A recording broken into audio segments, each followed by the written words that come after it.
घेऊन यायचं असते तर मला माहिती म्हणून तो उभा राहील. तुम्ही सोबत घे म्हणून आता रातभर अर्ध मंत्रिमंडळ झोपणार.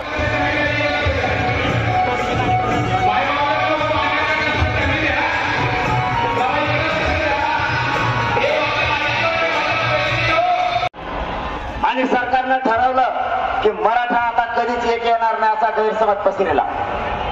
सोलापूरला प्रचंड ताकदीनं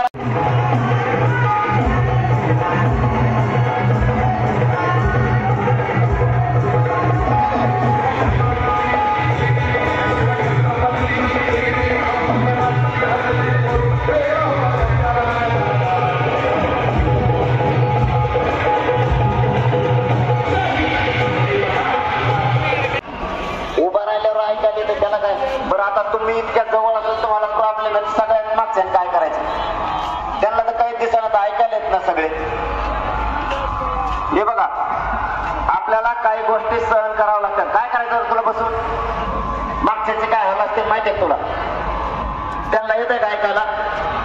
तुला येत इथं काय प्रॉब्लेम आहे? चल हो बाहेर नाही तर उगाच आपल्यातल्या आपल्यात असं नाही केलं पाहिजे विनाकारण. काही लोकांना लगेच दिसत नाही त्यांचा काय विषय असत, ते बिचारे गमचे. अरे तुम्ही वायर तोडले असतील बसल्या रस्त्यात, तुम्ही काय साधे नमुना बांधून काय सगळं भुजबळचे कसे वायर तोडले लोकांनी?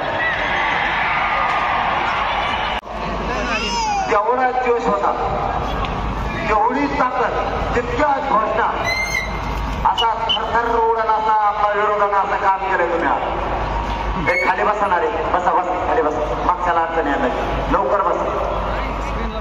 12 वाजल्यापासून लोक चलत आहेत, पटापट बसा. जसे जागा मिळेल तसं टाका, कारण सगळे आपलेच भाऊ येतं, मागचे पण आपले पुढचे पण आपले. बसा बसा लवकर बसा, लवकर बसलेले बसा. जसं बसायचं तर प्लीज बसा बसा. आपल्याला सकाळपासून सांगते ध्यान कदर करा लागेल. तुमच्यासारखे कट्टर आणि कडवट मराठी मी पहिल्यांदा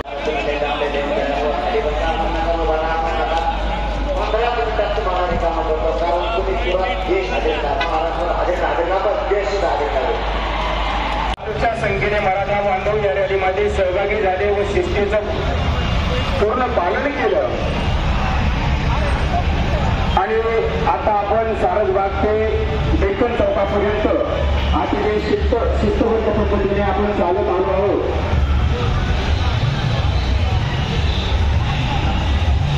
सर्वांनी शिस्तीचं पालन करायचं आहे. आता अगदी काही क्षणात आपण आता या पॉइंटला पोहोचत आहोत.